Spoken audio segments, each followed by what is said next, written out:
Selamat sore, sahabat pembelajar, di mana saja Anda berada.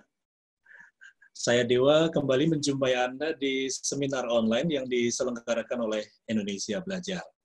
Indonesia Belajar adalah sebuah media untuk belajar yang berisi motivasi, inspirasi, dan tentu saja pengetahuan dari para narasumber terbaik Indonesia. Indonesia Belajar hadir dalam platform mobile aplikasi yang bisa Anda download di Google Play Store ataupun Apple App Store. Dan Anda juga bisa klik di website kami, indonesiabelajar.id. Dan Anda juga sepertinya harus follow Instagram kami di indonesia_belajar.id. Oke, sahabat pembelajar, seminar online sore hari ini menghadirkan Bapak Dr. Nyoman Marpe, Strategic and Family Business Expert, Chairman of CFBS, ya. Dan Anda juga bisa follow Instagram Pak Nyoman, yaitu Marpa Nyoman, ya. Oke. Oke, Pak Nyoman, selamat sore. Selamat sore, Pak Ya. Dewa. Pak Nyoman, ini saya belum pernah tanya mengenai CFBS ini, Pak. Bapak sebagai chairman di sana, ini apa, Pak, CFBS ini? CFBS itu singkatan dari Center for Family Business Studies. Di situ berkumpullah teman-teman yang suka research atau mencari tahu atau mengumpulkan informasi-informasi mengenai kejadian-kejadian family business di dunia gitu. Kira-kira. Oke, dan ini aktif juga, Pak, untuk mengumpulkan data dan menganalisa, ya, Pak, ya? Iya, kira-kira. Oke, Pak, luar biasa. Terima kasih. Dan Pak Nyoman, sore hari ini kita membahas mengenai conflict and family business risk, ya. Jadi kita aja tidak memiliki perusahaan dengan konsep family business, kadang-kadang juga cekcok, ya, konflik gitu, ya. Apalagi memiliki perusahaan-perusahaan yang memang kita base-nya family business. Ini menarik untuk kita bahas sore hari ini, Pak Nyoman, ya. Pak Nyoman, sebelum mulai, saya ingatkan dulu untuk sahabat pembelajar yang ingin bertanya, nanti silakan Anda tulis di Zoom group chat atau bisa buka mic dan buka kameranya. Oke. Baik, Pak Nyoman, mungkin bisa dijelaskan ini, apa saja sih yang terjadi konflik dan resiko yang terjadi, ya, di family business ini? Baik, Pak Dewa. Selamat sore juga rekan-rekan sahabat pembelajar di seluruh Indonesia. Yeah. Kali ini kita akan membahas mengenai konflik dan risiko bisnis keluarga. Konflik itu memang nggak bisa dihindarkan, tapi kita mesti mengecilkan konflik, begitulah kira-kira. Kenapa konflik ini penting untuk kita bahas? Karena konflik di dalam bisnis keluarga itu menjadi pembunuh kedua, Pak Dewa. Pembunuh pertama bisnis keluarga adalah kegagalan dalam melakukan transisi atau suksesi. Dan pembunuh kedua adalah konflik antar anggota keluarga. Tentunya anggota keluarga dari pemilik perusahaan. Nah, itu kira-kira dasarnya. Dan ini sangat berisiko bagi bisnis keluarga kalau konflik ini dibiarkan. Saya mungkin sharing screen ya, Pak Dewa, ya.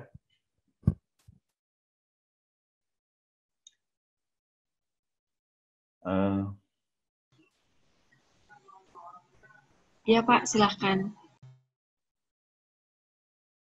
Oke, saya sudah sharing screen.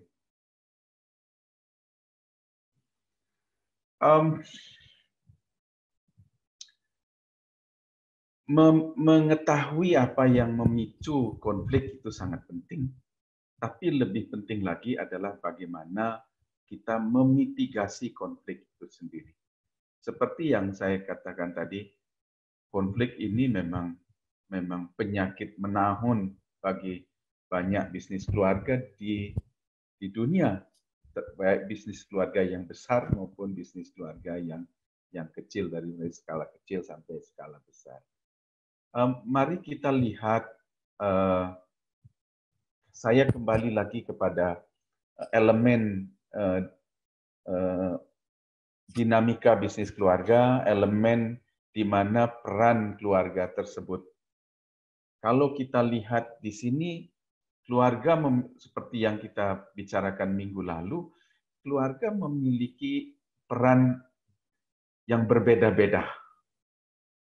Dari 7 posisi sumber daya manusia seperti yang saya sudah jelaskan pada pertemuan lalu, keluarga itu ada di posisi pertama, posisi keempat, posisi keenam, dan posisi ketujuh. Posisi ini menunjukkan di mana sih perannya ya. Posisi pertama adalah keluarga yang sama sekali tidak ikut di dalam pengelolaan perusahaan dan dia juga bukan pemegang saham. Tapi dia keluarga masalahnya. Dan dia punya kepentingan terhadap bisnisnya.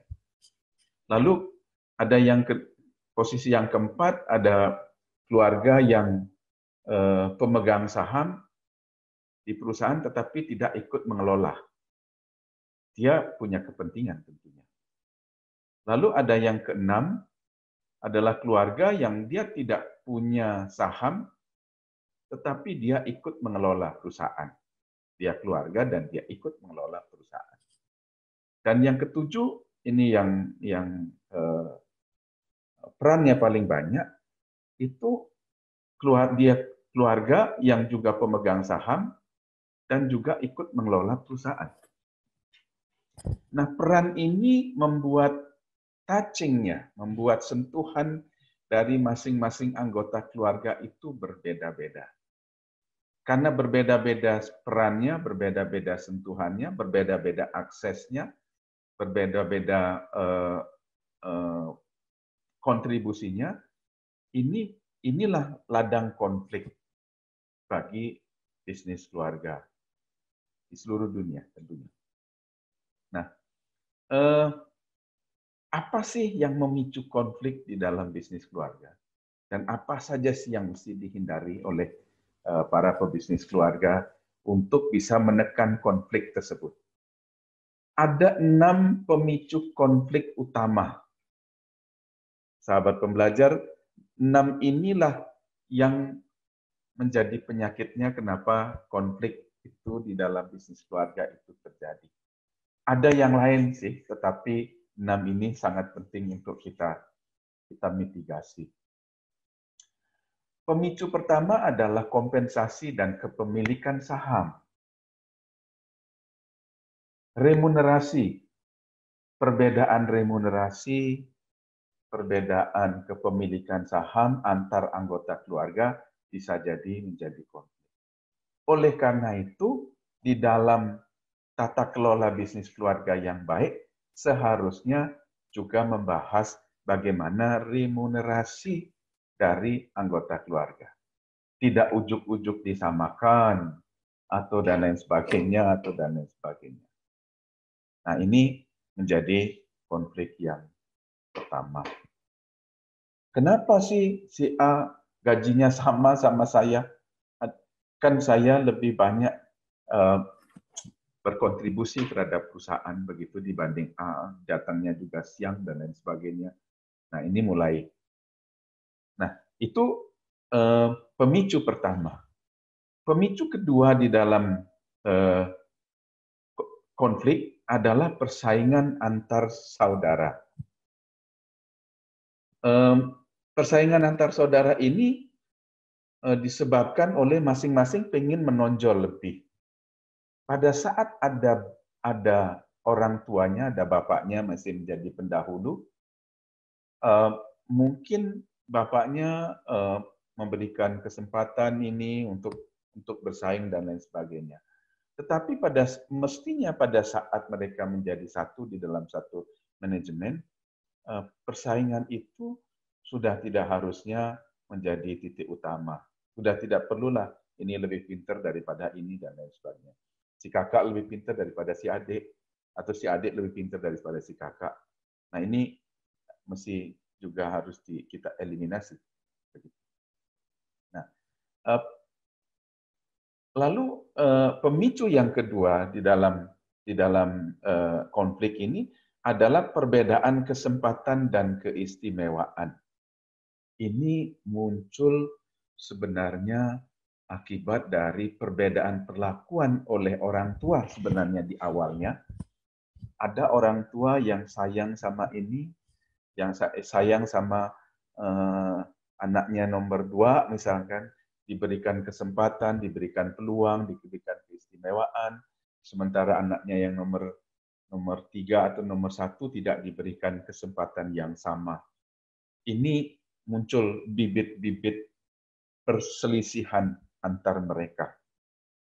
Bibit-bibit, namanya manusia kadang. Kenapa dia lebih diistimewakan daripada saya, dan lain sebagainya, dan lain sebagainya. Nah, itu menjadi pemicu konflik yang ketiga. Ini berbahaya. Pemicu konflik yang keempat yang berdasarkan pengalaman saya yang terjadi adalah perbedaan peran antar anggota keluarga. Perbedaan peran dan kontribusi. Perbedaan peran dan kontribusi lalu dikombinasikan dengan sistem kompensasi dan remunerasi yang kurang bagus di antara para anggota keluarga, ini dapat memicu konflik. Antara keluarga yang mengelola perusahaan dan keluarga yang tidak mengelola perusahaan, ada konflik. Ada perasaan juga begini, saya yang membesarkan perusahaan, lalu dividen saya bagikan sama-sama, saya cuma mendapatkan segini, mulai ada rasan-rasan begitu. Lalu kemudian kakak adik sama-sama ikut dalam pengelolaan perusahaan, datangnya seminggu sekali, padahal sama-sama jadi direktur begitu, adiknya datang setiap hari dari pagi sampai malam dan lain sebagainya. Itu juga menimbulkan rasan-rasan yang lama-kelamaan menjadi konflik. Nah, ini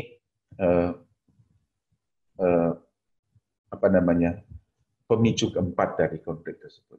Pemicu kelima dari konflik berdasarkan pengamatan kami adalah perbedaan visi, perbedaan values, perbedaan perspektif antar anggota keluarga. Perbedaan visi itu begini. Si A ingin perusahaan ini dibesarkan. Si B ingin perusahaan ini apa sajalah apa adanya sudah cukup. Yang penting bisa memberikan kita makan dan lain sebagainya. Si A ingin bisnis A, si B ingin bisnis B, dan seterusnya dan seterusnya. Si A punya values yang lain, si B punya values yang lain. Itulah sebabnya konflik itu bisa terjadi antar anggota keluarga. Memang tidak langsung konflik, tapi ini semacam penyakit yang terus kemudian makin membesar. Lalu konflik pemicu yang keenam dari konflik bisnis keluarga adalah ketidakterbukaan informasi. Ada asymmetric information di sana. Misalnya tuh begini. Karena kalau kita lihat tadi seperti yang saya gambarkan, ada keluarga yang tidak ikut dalam pengelolaan perusahaan, ada keluarga yang ikut di dalam pengelolaan perusahaan. Yang ikut di dalam pengelolaan perusahaan tentu tahu persis bagaimana kondisi perusahaan. Tapi informasi ini seringkali tidak terdistribut ke keluarga yang lain. Sehingga keluarga yang lain seringkali bilang, ini perusahaan kemana sih? Perusahaan dibawa kemana sih sama kakak kita, kok kita nggak diberitahu. Perusahaan kok kondisinya begini sih, kok kakak kita si itu selalu bilang ini rugi dan lain sebagainya, sehingga kita tidak bisa mendapatkan dividen, tidak bisa mendapatkan fasilitas ini, itu, dan lain sebagainya. Kok nggak terbuka sih? Nah, ini adalah pemicu konflik. Jadi ada 6 pemicu konflik utama di dalam bisnis keluarga. Yang pertama adalah masalah menetapkan remunerasi atau kompensasi dan kepemilikan saham. Yang kedua adalah persaingan antar saudara yang masih masih berlanjut di perusahaan. Yang ketiga adalah perbedaan kesempatan dan keistimewaan yang diberikan oleh ayahnya yang dulu terhadap masing-masing itu, ada yang diistimewakan, ada yang tidak, ada yang diberikan kesempatan, ada yang tidak, dan sebagainya. Lalu perbedaan peran dan kontribusi yang keempat. Yang kelima adalah perbedaan visi dan values dan perspektif. Dan yang keenam adalah ketidakterbukaan informasi. Itu yang harus disiasati, harus dicermati bagi para pemilik bisnis keluarga. 6 hal tersebut agar perusahaan dan bisnis bisa terhindar dari konflik. Lalu apa sih musuhnya konflik? Apa sih yang paling gampang dipakai untuk menjinakkan konflik begitu? Nah, konflik akan lebih halus atau lebih jinak dengan kohesivitas. Kohesivitas adalah kesenyawaan antar keluarga.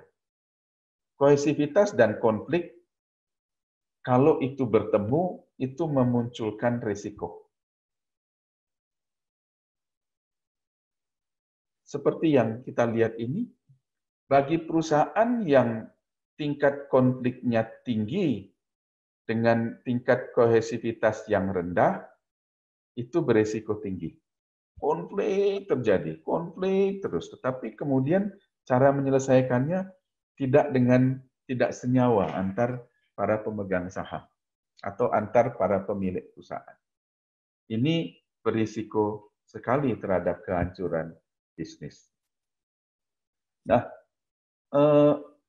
situasi yang ideal para teman-teman pembelajar adalah situasi di mana satu bisnis keluarga itu dengan tingkat konflik yang rendah,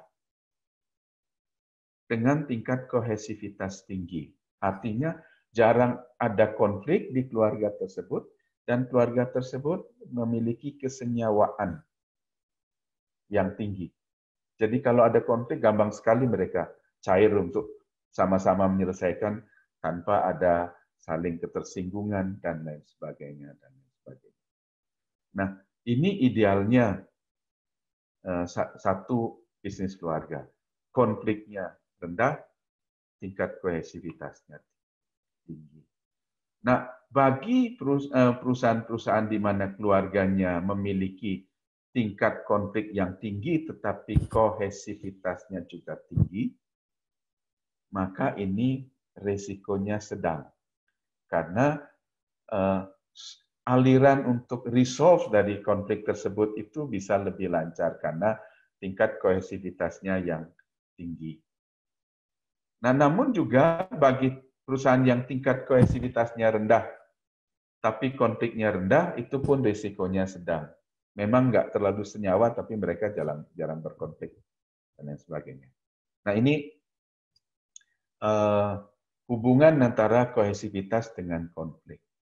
Apa yang mesti dilakukan bagi bisnis keluarga terhadap hal ini untuk memperkecil risiko konflik itu menjadi berbahaya? Yang pertama tentu kita mesti tingkatkan kohesivitas, tingkatkan kesenyawaan. Tingkatkan kesenyawaan dengan cara bagaimana?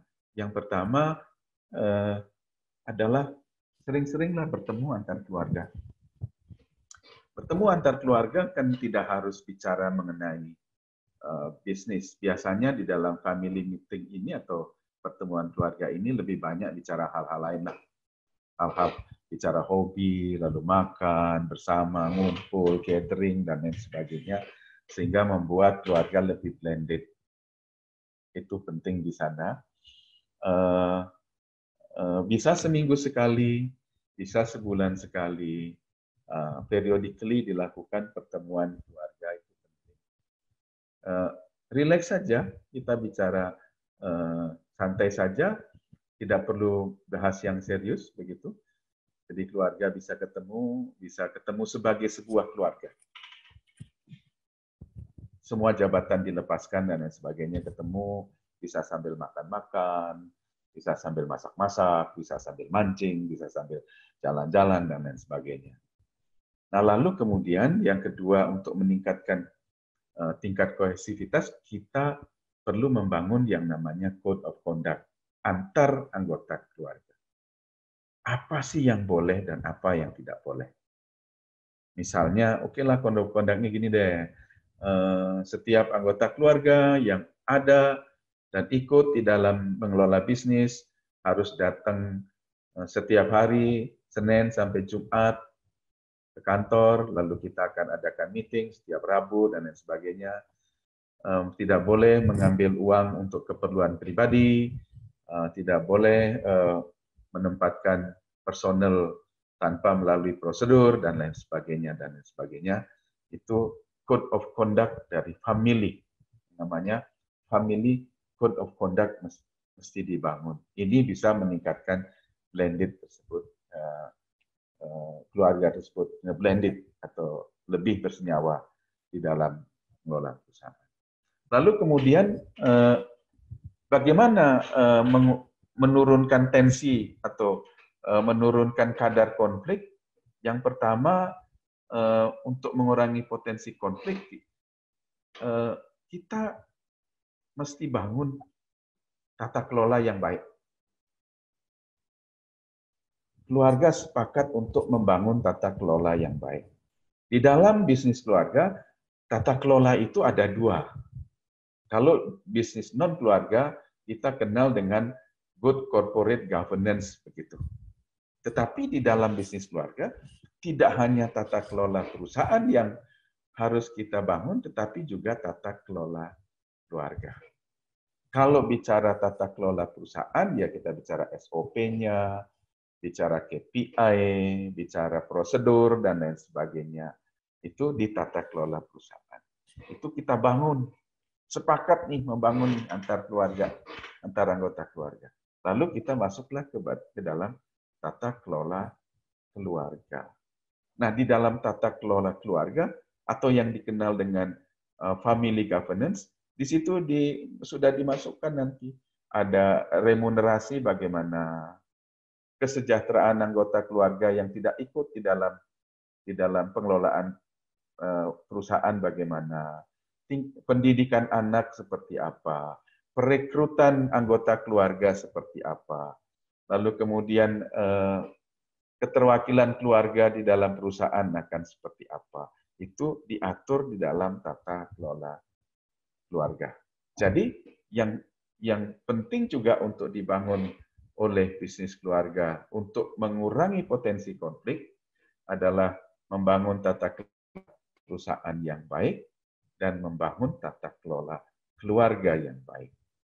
Good corporate governance dan good family governance. Nah, selain mengurangi intensitas dan sebaran konflik. Begini, mengurangi intensitas dan sebaran konflik itu penting karena gini, biasanya anggota keluarga yang ikut di dalam perusahaan itu membawa gerbong. Ini akan berbahaya nih gerbong. Gerbong itu artinya ada orang-orang lain yang menjadi kelompok dari masing-masing anggota keluarga yang masuk. Bisa itu extended family itu bisa istri juga ikut di sana, lalu kemudian teman-temannya istri, teman-temannya si anggota keluarga ini, iparnya, dan lain sebagainya.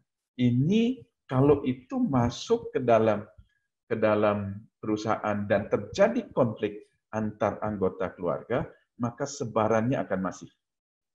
Oleh karena itu, kurangilah titik-titik sebaran itu dengan mengurangi jumlah extended family di dalam pengelolaan bisnis keluarga, di dalam campur tangan pengelolaan bisnis keluarga, selain tata kelola perusahaan yang baik. Bapak, saudara-saudara bisa bayangkan di dalam perusahaan dengan tata kelola yang kurang baik, begitu. Kemudian family masuk dengan extended family-nya tanpa aturan, ada ipar, ada kakak, ada istri, ada mertua, ada itu masuk, masing-masing membawa gerbongnya begitu. Bisa bayangkan bagaimana kalau konflik terjadi antara si kakak dengan si adik. Maka gerbong masing-masing juga akan ikut. Dan ini risikonya menjadi sangat tinggi. Nah ini pengelolaan konflik yang ada. Ini yang perlu dilakukan oleh masing-masing anggota keluarga atau oleh para pebisnis keluarga. Nah, sekarang kita masuk ke dalam family business risk. Bagaimana sih ngitung risiko bisnis keluarga? Bapak Ibu, adik-adik, saudara-saudara para sahabat pembelajar, kalau Anda bekerja di perusahaan keluarga, cermatilah ini. Berisiko atau tidak sih bisnis keluarga yang tempat saya bekerja? Atau Bapak Ibu para pemilik bisnis keluarga juga silakan cermati. Risiko bisnis keluarga itu terdiri dari dua hal yang menyebabkan, lalu satu hal adalah pengendaliannya. Dua hal yang menyebabkan itu, yang pertama adalah family complexity, kompleksitas keluarga. Kompleksitas keluarga itu diukur dari jumlah dan posisi anggota keluarga di dalam perusahaan. Makin besar keluarga tersebut, makin banyak anggota keluarganya, lalu kemudian mereka tersebar di berbagai fungsi di perusahaan, makin tinggi kompleksitasnya. Makin sering kemungkinan terjadinya benturan. Itu yang pertama. Beda dengan perusahaan yang anggota keluarganya sedikit, lalu kemudian yang ikut di dalam pengelolaan perusahaan juga sedikit, konflik antar anggota keluarga akan lebih sedikit juga. Lalu kemudian yang kedua, selain mengenai jumlah anggota keluarga yang ikut di dalam pengelolaan perusahaan, kompleksitas family juga bisa disebabkan oleh adanya extended family di dalam bisnis. Extended family di dalam bisnis itu bisa ponakan, bisa istri, bisa ipar, dan lain sebagainya. Kalau itu semakin banyak melibatkan extended family, semakin banyak kemungkinan benturan. Benturan tidak hanya terjadi antar anggota keluarga inti, benturan juga bisa terjadi yang disebabkan oleh extended family yang berbenturan. Lalu kemudian membuat benturan di keluarga inti. Nah ini yang kedua yang mempengaruhi kompleksitas keluarga. Lalu kompleksitas keluarga juga dipengaruhi oleh variasi kapasitas, variasi kemampuan, variasi kapabilitas. Ada anggota keluarga yang kapasitasnya tinggi, lalu kemudian kapabilitasnya tinggi, lalu kontribusinya tinggi. Ada sementara yang ya cuman begitu saja dan lain sebagainya.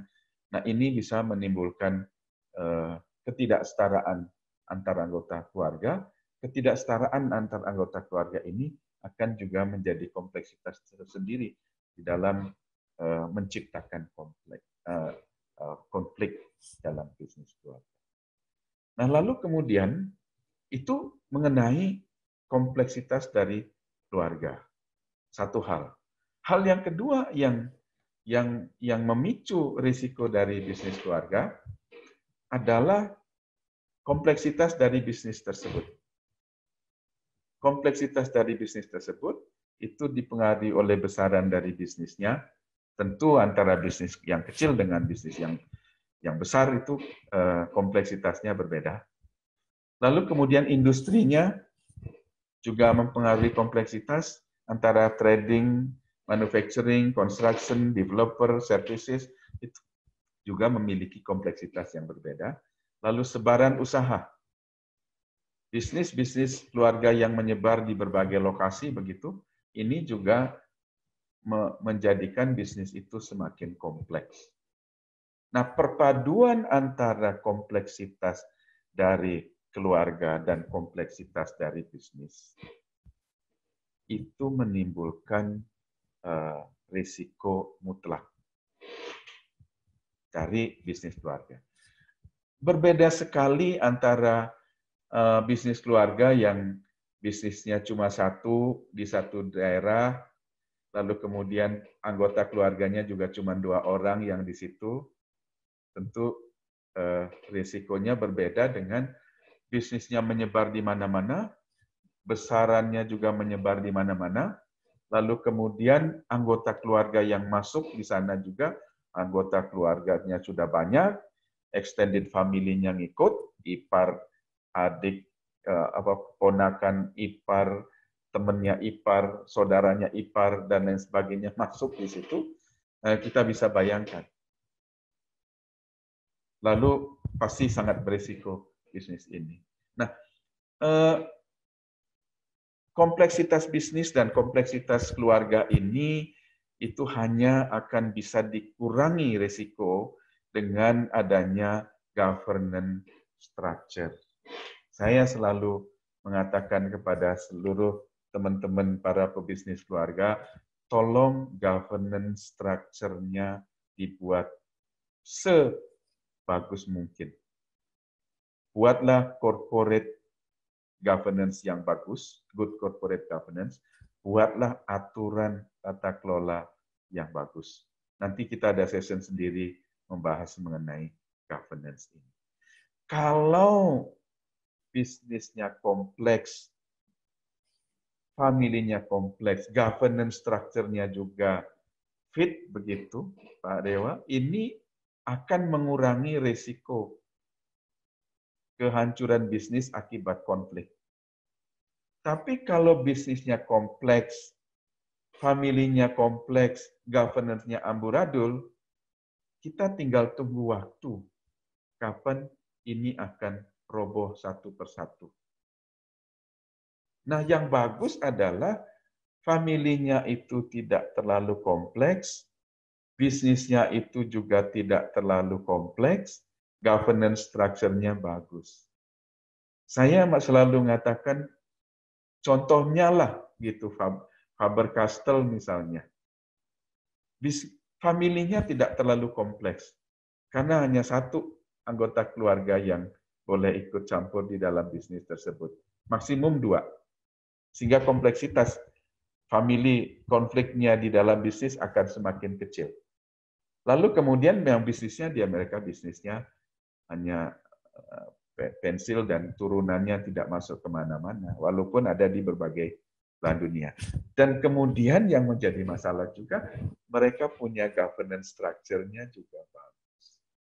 Baik dalam family governance-nya maupun business governance-nya. Itu yang membuat mereka bisa menjadi perusahaan kelas dunia. Itu yang membuat mereka bisa mendunia. Nah, kembali lagi saya ingin mengatakan, risiko bisnis keluarga hancur karena konflik itu disebabkan oleh family complexity yang tinggi, lalu bisnis complexity yang tinggi dengan governance structure yang rendah. Tugas kita, kalau kita di bisnis keluarga, membuat family complexity-nya lebih kecil dengan tata kelola keluarga, membuat bisnis kompleksitasnya juga sejangkauan keluarga tersebut, dan governance structure yang bagus, sehingga lebih tertata bisnisnya, risiko keluarga itu lebih bisa kita eliminir.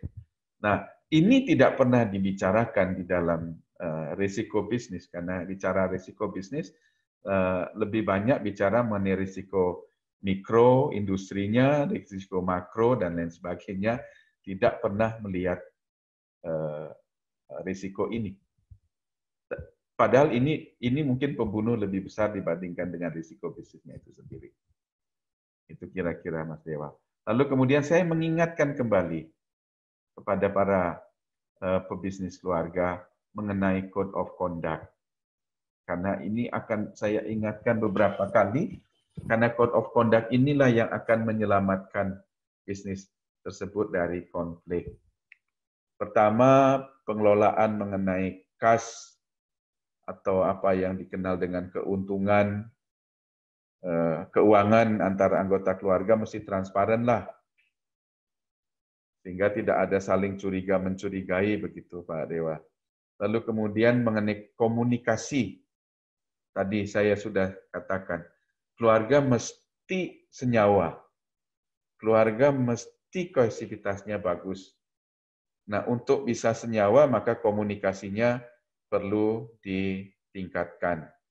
Lalu kemudian kita bicara mengenai komitmen antara anggota keluarga, sama-sama punya komitmen yang baik, komitmen yang tulus untuk sama-sama membesarkan keluarga, bisnis keluarga.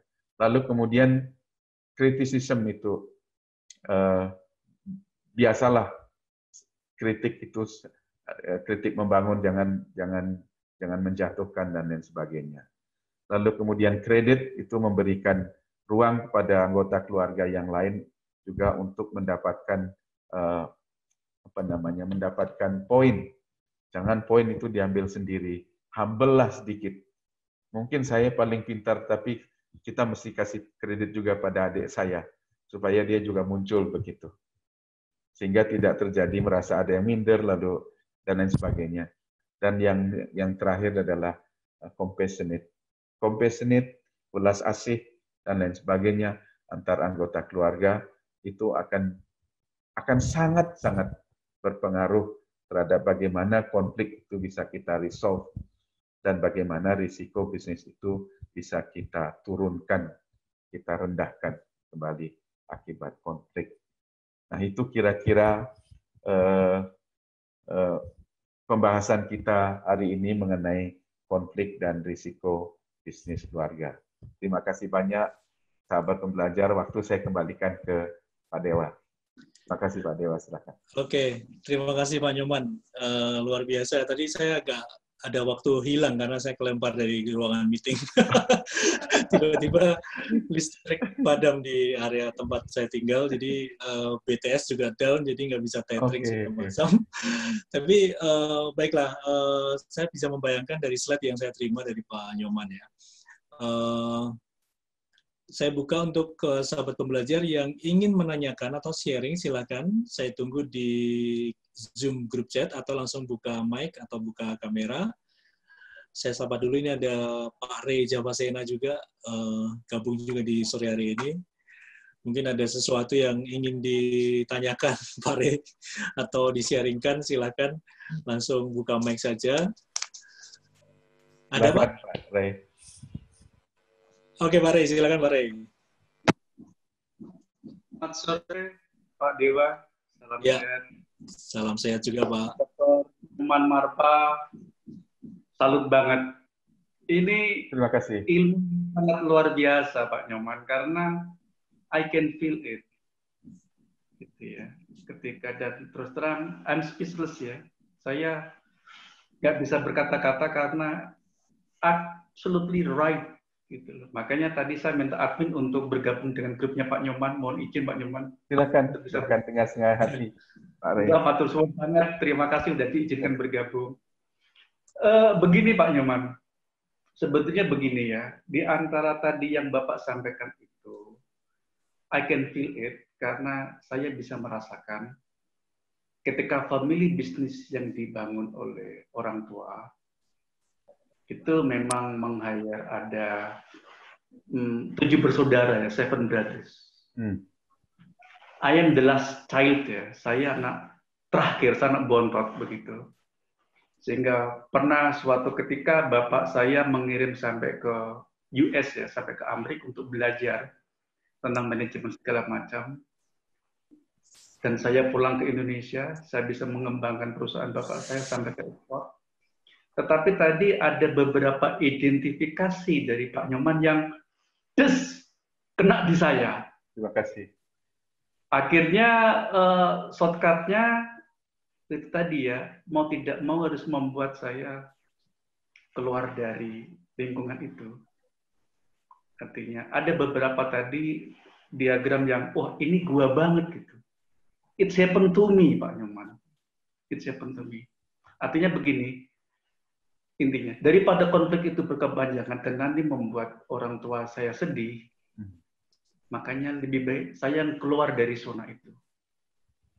Karena memang konflik itu, saya begini, kenapa baru sekarang saya ketemu dengan Pak Nyoman? Masya Allah, Pak Dewa, ini kenapa baru sekarang gitu. Tapi saya pikir itulah manajemen Tuhan. Ya, saya pikir ini belum ada yang terlambat, ini masih ibaratnya sudahlah. Saya tak keluar, akhirnya dari begini, di saat itu, karena beberapa konflik membuat saya terpuruk, tapi saya bilang, saya boleh terpuruk, tapi saya tidak boleh hancur. Karena saya punya tanggungan 1 istri, 2 anak. Life goes on. Saya harus keeping alive ya, saya harus tetap hidup. Akhirnya saya keluar dari perusahaan yang Bapak saya bangun, saya mendirikan sebuah perusahaan. Ya, tentunya dengan beda zona ya, dengan beda sekali gitu. Akhirnya I have to build my own business ya. Di situ ada kepuasan, Pak Nyoman. It means here I am. Gitu. Inilah saya, sesuai dengan ilmu yang saya dapat. Even kecil, even smaller than my father's build, but I'm happy. Saya puas karena di situ minim sekali konflik. Betul tadi kata Pak Nyoman, saya terharu sekali ketika Faber Castell hanya mengizinkan 1 keluarga yang boleh menghidup perusahaan. Indeed, yes. At least meminimalisir problem. I do it. Saya melakukan itu. Saya tidak mengizinkan perusahaan ini dihandle oleh lain selain saya. Barangkali mungkin ipar saya, no. Atau siapapun, keponakan saya, no. I am the man. Terkecuali nanti kalau sudah ada cuan gitu ya, ada untung, silakan itu dinikmati bersama. Gitu ya. Jadi saya sepakat, artinya saya jadi bingung nih Pak Dewa, saya mau bertanya apa curhat ini?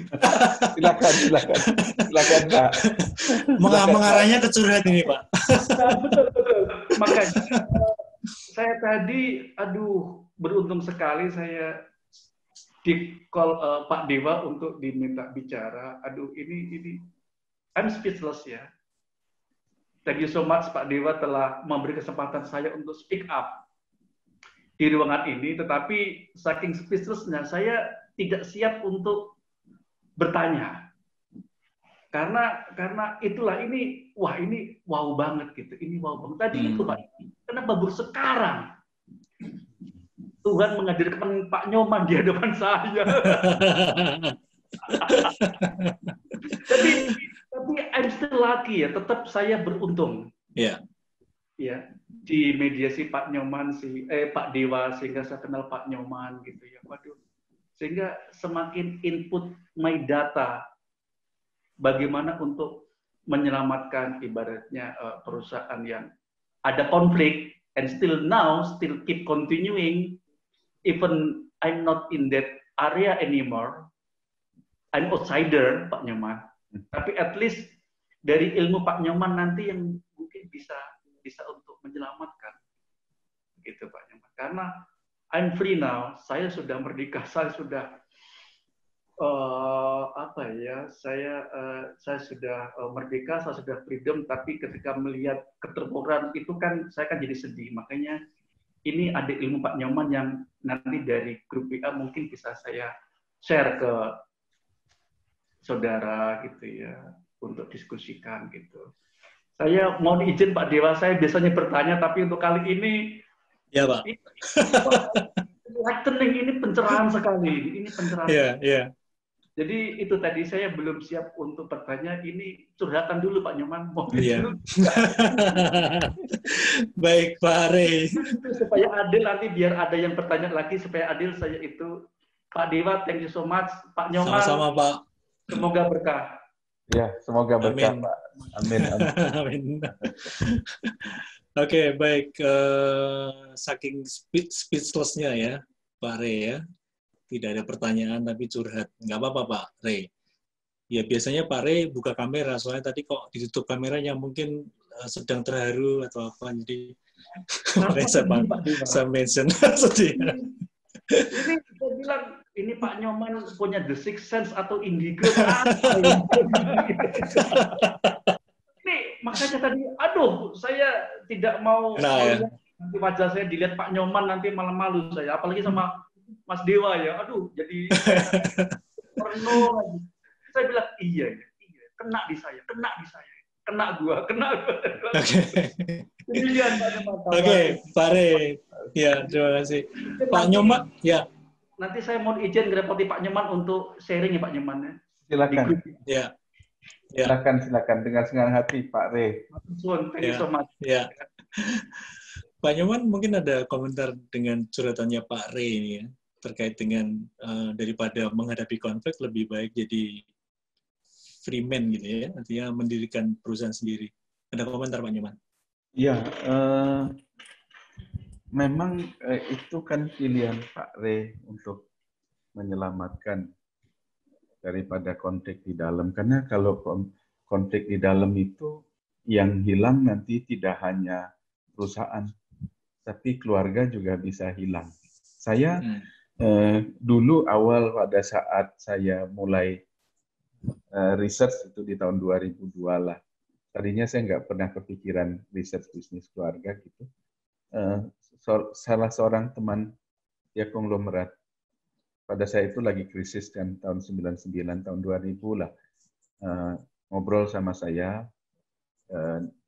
dia konglomerat punya beberapa perusahaan begitu cukup gede, rupanya curhat mirip begitu, ngobrol sarapan lalu bilang begini sama saya, Pak, saya itu lagi nervous nih katanya. Waktu itu beliau udah umur 70 sih. Nervousnya gini, ini kan saya sudah tua. Kalau seandainya saya meninggal, saya mungkin bisa kehilangan dua sekaligus. Perusahaan saya hancur, keluarga saya juga hancur. Lalu saya tanya, kenapa Pak? Ini saya nggak bisa kendalikan dua anak saya. Sekarang yang ketiga sudah masuk. Mereka itu nggak pernah cocok, Pak. Nah ini di dalam beberapa hal sangat tidak cocok, visinya nggak sama ininya dan lain sebagainya. Dan saya sekarang dalam kondisi waktu itu masuk BPPN bisnisnya dan lain sebagainya. Lalu saya juga berpikir akhirnya ada sesuatu yang lain yang harus kita pelajari selain ilmu bisnis, karena ada hal lain yang mengganggu jalannya bisnis, yakni keluarga. Oleh sebab itulah kemudian saya mulai riset bisnis keluarga.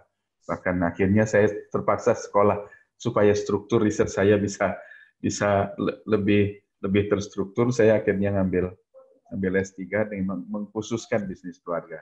Akhirnya saya riset 98 bisnis keluarga di Bali, lalu kemudian tempat lain. Ada hal yang sangat mengganggu. Yang bisa mengganggu bisa juga menjadi pendorong.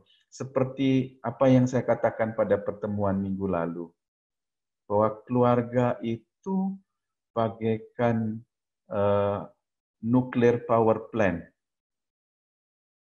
yang bisa mendorong bisnis ini sangat maju kalau kita bisa mengendalikannya. Namun dia juga bisa menjadi nuclear weapon yang menghancurkan sangat cepat kalau kita tidak bisa mengendalikannya. Nah, oleh sebab itu, di dalam sustainability dari bisnis keluarga, itu yang penting bukan hanya bisnis plan yang bagus, tetapi juga harus ada wealth plan-nya, ada family plans yang bagus juga, dan ada succession plan yang bagus. Ada triangle ini. Baru sustainabilitas bisnis keluarga bisa kita jalani dengan semua. Kita selama ini hanya belajar business plan lah, strategic plan, business plan dan sebagainya, sampai katam lah semua orang.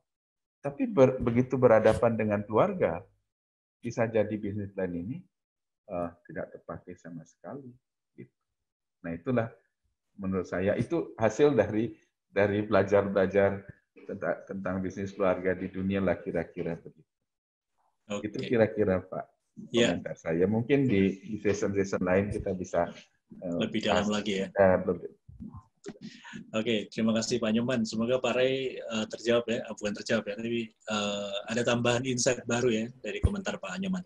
Pak Nyoman, ini ada 2 pertanyaan di Zoom group chat, saya baca satu-satu ya Pak ya. Ini dari Ibu Andi Evi ya.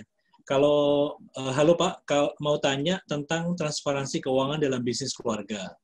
Untuk menghindari kecurigaan antar sesama keluarga, apakah sebaiknya memilih orang lain yang bukan family member dalam pengelolaan cash perusahaan, Pak? Pertanyaan yang bagus sekali dan saya juga sedang menghadapi begitu. Kembali saya katakan begini, jangan mendikotomi keluarga dan non keluarga. Keluarga pasti tidak profesional, non keluarga pasti profesional. Jangan dikotomi tersebut, dibuat dikotomi. Karena bisnis keluarga juga bisa dibikin profesional. Yang pertama yang harus ada itu bukan siapa yang pegang keuangan. Tapi apakah tata kelola keuangan sudah dibikin bagus? Sudah dibikin proper? Artinya kebijakan-kebijakan keuangannya, strategi keuangan, pengelola keuangannya, terus pencatatannya dan lain sebagainya, dan pelaporannya sudah dibikin proper. Kalau ini sudah dibikin proper, di mana semua stakeholder mengikuti, artinya baik itu dia karyawan maupun dia keluarga, mengikuti aturan-aturan pengelolaan keuangan yang ini, apakah itu diserahkan ke non-family maupun family, soal yang kedua, Pak. Saya ada kasus yang tetap dikelola oleh family, tapi kita bikinkan aturan-aturan yang proper begitu, dengan reportingnya yang baik. Artinya, ada anggota keluarga yang tidak pegang keuangan, kan begitu. Tapi dia juga harus tahu kondisi keuangan, paling tidak kalau nggak day by day, weekly dia tahu. Ada anggota keluarga yang dia tidak ikut di dalam pengelolaan perusahaan kan gitu, yang di luar gitu. Nah mereka juga mesti kita kasih informasi mengenai keuangan dengan baik, posisinya, kebijakannya dan lain sebagainya. Yang sering terjadi kan karena keluarga, udahlah nggak usah dikasih laporan toh. Nah ini jangan. Lakukanlah secara proper. Saya anggota keluarga yang di luar perusahaan, tapi saya juga mungkin pemegang saham, misalnya lah Pak Ray gitu, pemegang saham begitu di perusahaannya, atau bapaknya masih pegang sendiri gitu, saham masih di bapaknya gitu. Terus kakaknya ngelola. Ada yang saya sarankan untuk juga memberikan reporting ke family members.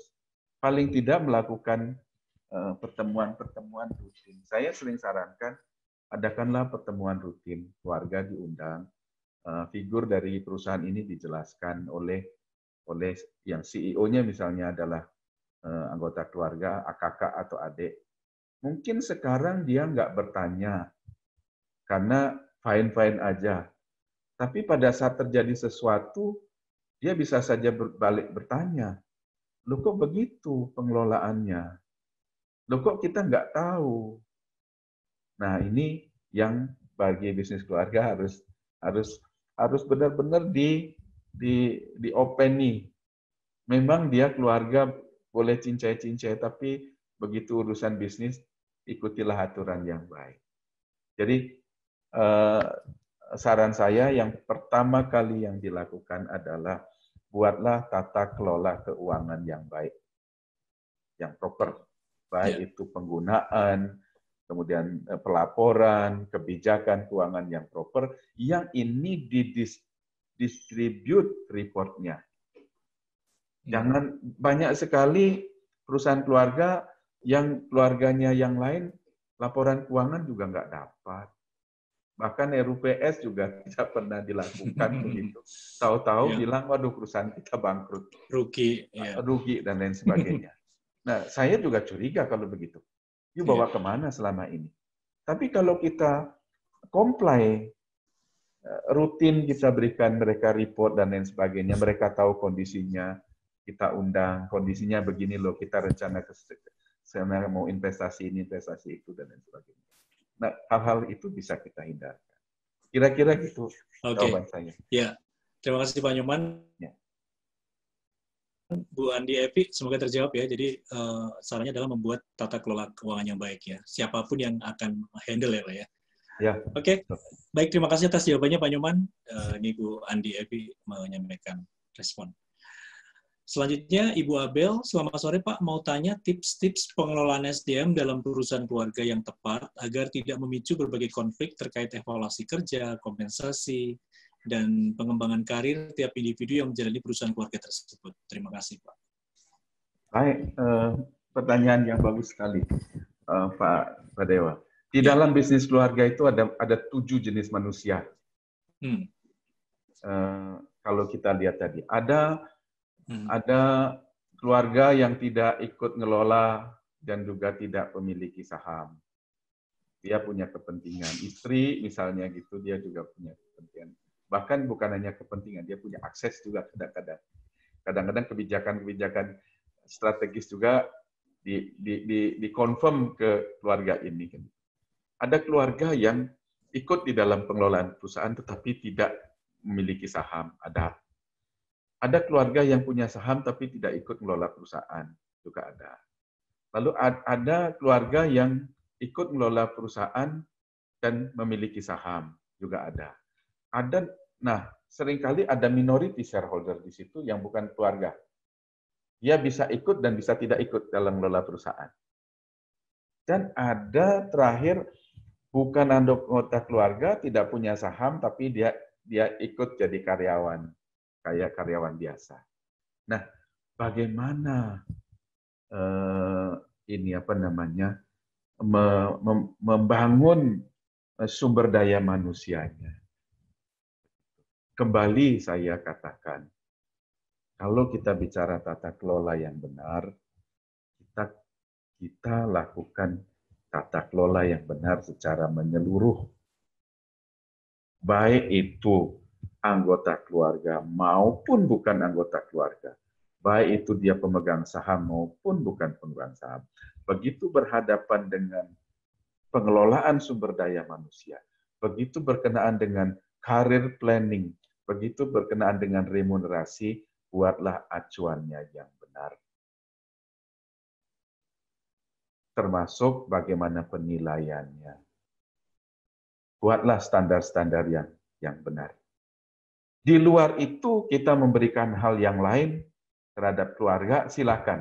Tapi begitu berhubungan dengan perusahaan, buatlah yang benar.